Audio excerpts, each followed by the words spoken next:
Alright everybody, Super Daddy driving here. We're headed back to the house. We got about 30 minutes to go. There's the truck. We got her loaded up. She's awful rough, but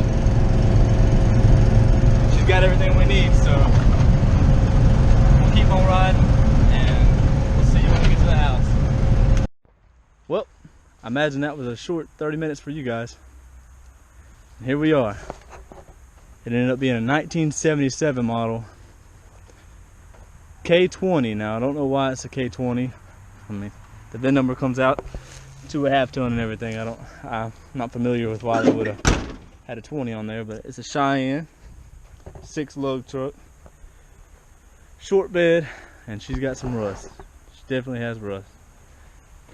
Do have some nice mirrors right there. I like them style mirrors. Seems like it's got a good grill. That's about it. Body's pretty shot.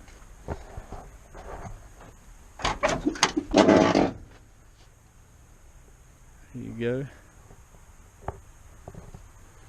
Got a bench seat. It's got the kind of wore. I'd say he rode around on that side quite a bit. 4-wheel drive though, that's what we need. Looks to have a 350 turbo like we thought, and it has a cast iron transfer case, which is going to be an upgrade for me given I have the aluminum transfer case, so I kind of like cast iron a little better. There she is. Now I'm running out a little bit of daylight here, but I'll put this camera down here. I'm going to try to go find me a battery and see what we can do about turning her over, see what she does. See if I can get this hood open for you. Oh. There we go. A notorious hood for braking right there in the center. People slamming them down, pushing them down with bad hinges or rusty hinges, and always breaks right there. There it is. Looks to be a small block. VIN number comes up as a 350, so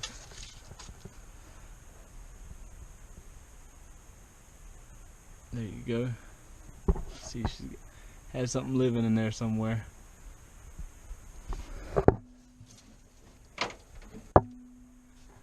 But nothing's missing. I was actually glad to open the hood and see half the motor wasn't missing or anything like that. She's all together. Even got an AC compressor. Might go as far as making the 82 have AC. I got all the switches and everything for it. Yeah, definitely something living in there. Got nuts everywhere. Probably squirrels or rats. You see all the rust and stuff built up around the belts. But let me go find out if I can hunt up a battery in. Alright everybody, it's the next morning here. Unfortunately last night I run out of daylight.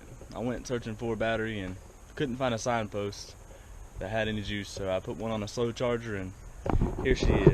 Got a battery here, but before I do that, I'm gonna go in and do a little cleaning up here on this this motor. I'm not quite like my dad in all aspects.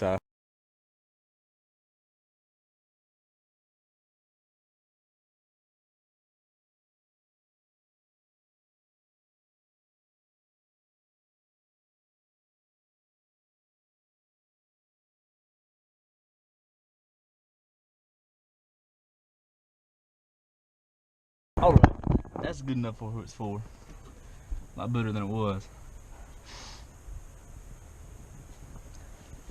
I know my father likes the entertainment aspect, but I don't care for fire too much. Alright, we're gonna get this battery set in here. See if we can't get her turned over. Alright. It's time to turn her over and see what she does.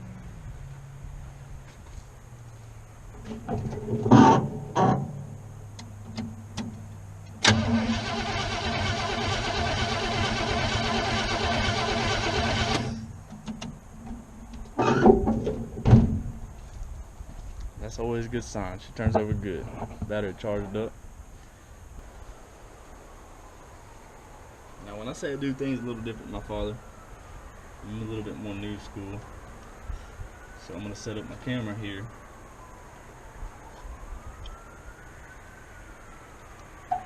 So I can see, and it's gonna be recording. I'm gonna set it up to where I can see the spark, if it has one, and I'll be able to come back and review it and see if there was a spark.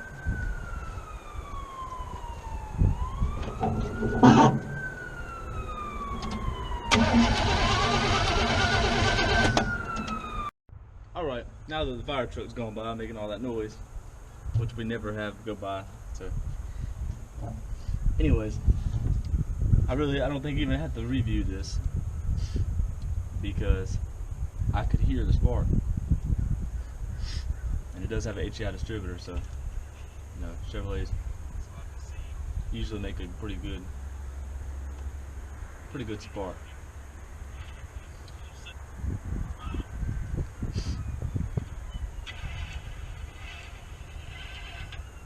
And it was absolutely firing, so we know we got fire.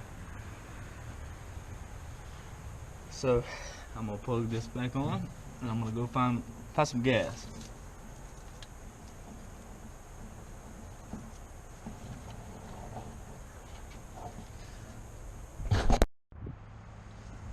Son, you're cheating because you got electronic ignition. You didn't have to claim the points. You see she vacuumed too, right? Yeah. Alright everybody, I went and got some fuel. I went and stole my father's cheater tank here. And I'm going to go on and cut this fuel line that goes back to the... Nope, sorry, wrong one here. Goes back to the tank because I don't want to pull up any of that old nasty fuel inside of the tank. So we got that cut. Now we're going to go on and cut. I'm going to cut this fuel line. And obviously it's going to be gravity fed. And I'm going to see what she does. So.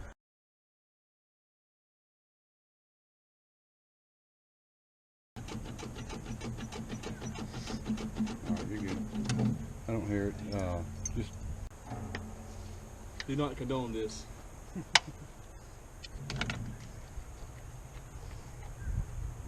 What do they say? Do not try this at home. okay. You go ahead and try to start it. I'll keep it running for you. With the jet. I don't want it to pop and burn your arm up, Mama. Your mama would kill me. All right.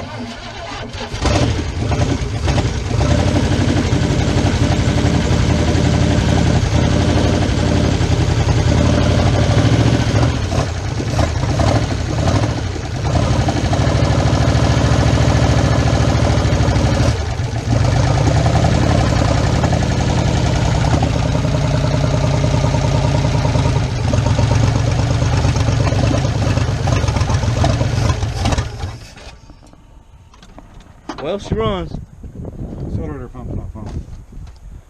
And I believe you need to swap some, put some plugs in it.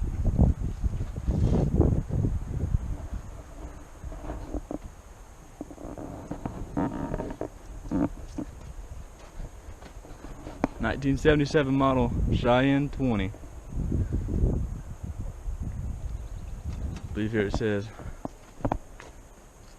last driven in 2001.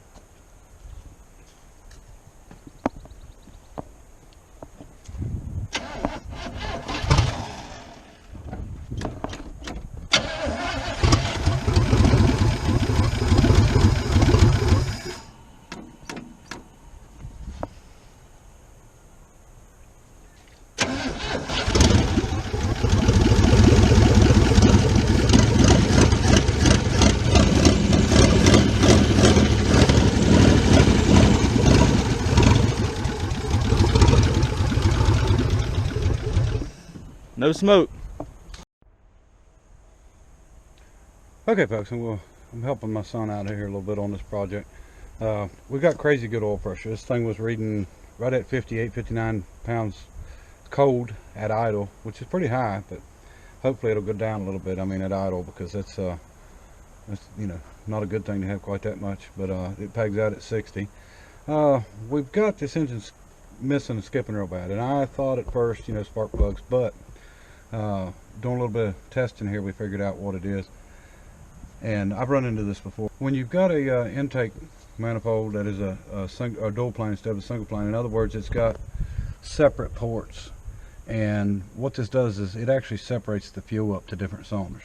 So you've got everything on one side coming to one, and the other side coming to other cylinders. So what's happening with this is he's only running on 4 cylinders until he was shooting some gas in it, and I noticed it was picking up. So that tells me that one of the jets in this thing is bad or clogged up. And so what we're doing, I've got the old carburetor that was on that 70 Impala. We're just going to throw it on it long enough, see if we can get it fired up, see how smooth it runs. But all the signs are looking good with this engine. No smoke. I think it'll, you know, quit skipping here as soon as we get the carburetor right. It's just leaning out 4 cylinders. And if you've got a single plane where it's all open, you know, it's not going to do the same thing as if you had, you know, you have it separate. And but we'll get it on there and see if we can get it figured out. Alright everybody, we got the carburetor that we had sitting somewhere, and it doesn't seem to, we just don't like the way it's running with that one, so we're going to go and, we had this other carburetor that was on it apart. We're going to go use the air compressor and clean it out. We see where it's stuffed up and clogged up in a couple places. One of the jets was pretty clogged up, just one side. Alright everybody, so we got the original carburetor back on her, and we clean out the jets really good, and the little BB for the accelerator pump was actually stuck, and we got it all cleaned out, and it's good to go now. So I've actually got it primed, got fuel running through it, but I have not turned it over yet, so we're going to go on and see what she does. Now when we had it running earlier, I wanted to show everybody the oil pressure this thing has. So as you can see where it is now, I'm going to turn her over.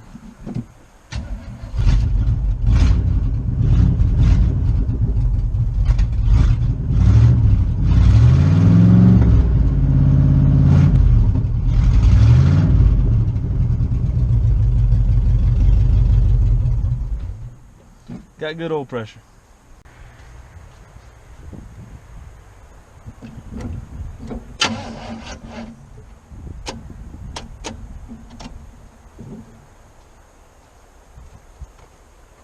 Well, I tried to, but ran out of battery. I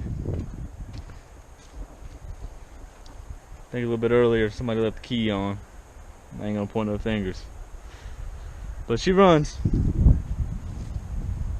Alright, and for a little added bonus, I want to show you something my dad pointed out here. He happened to take this cover off here, and